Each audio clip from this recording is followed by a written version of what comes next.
ছেলেটির সাথে প্রথম দেখা প্রিন্সেপ ঘাটের এক আলো আধারিতে। সুদর্শন, সুপুরুষ, তীব্র আকুতিতে জড়ানো চোখে চোখ পড়তেই কেমন একটা ভালো লাগার টান অনুভব হলো।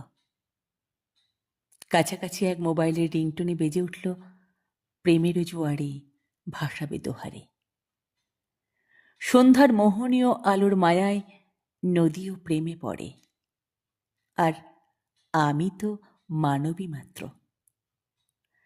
ছেলেটি এগিয়ে এসে হাতে একটা চিরকুট গুঁজে দিল। একটু রাত হতেই শুরু হলো মিষ্টি ফোন আলাপ। এতদিন কোথায় ছিল এত কথা? কোথায় ছিল এমন সম্মোহনী ক্ষমতা? আমরা কথার সমুদ্রে ভেসে যাচ্ছি। ছেলেটি আবার দেখা করার বায়না ধরল। আমার বুকে তখন ক্যালিফোর্নীয় স্রোত, ভালো লাগার উথাল পাথাল সুনামি। গভীর রাতে না ঘুমিয়ে আয়না নিয়ে নিজেকে দেখতে থাকলাম।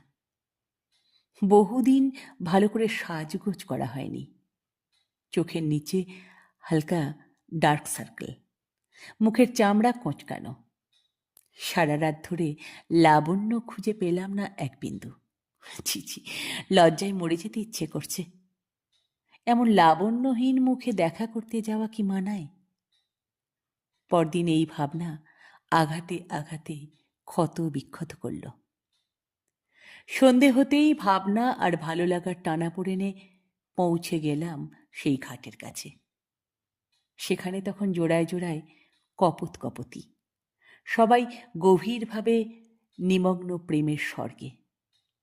আমরাও দুজনে হাতে হাত রেখে গল্প করতে লাগলাম। এভাবে কতটা সময় কেটেছে খেয়াল নেই। হঠাৎ কানের কাছে একজোড়া ঠোঁটের আনাগোনা ফিসফিস করে বলল, দিনটিকে স্মরণীয় রাখতে একটা চুমু তো হতেই পারে। আমি ছিটকে গেলাম হাতখানেক দূরে।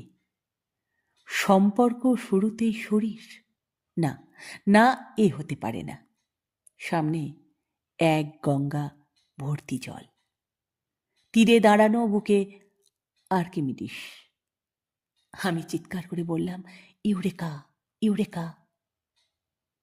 গতকাল সারা রাত ধরে লাবণ্য খুঁজেছিলাম মুখের রেখায়। আজ অন্তরে লাবণ্যকে পেয়ে গেলাম।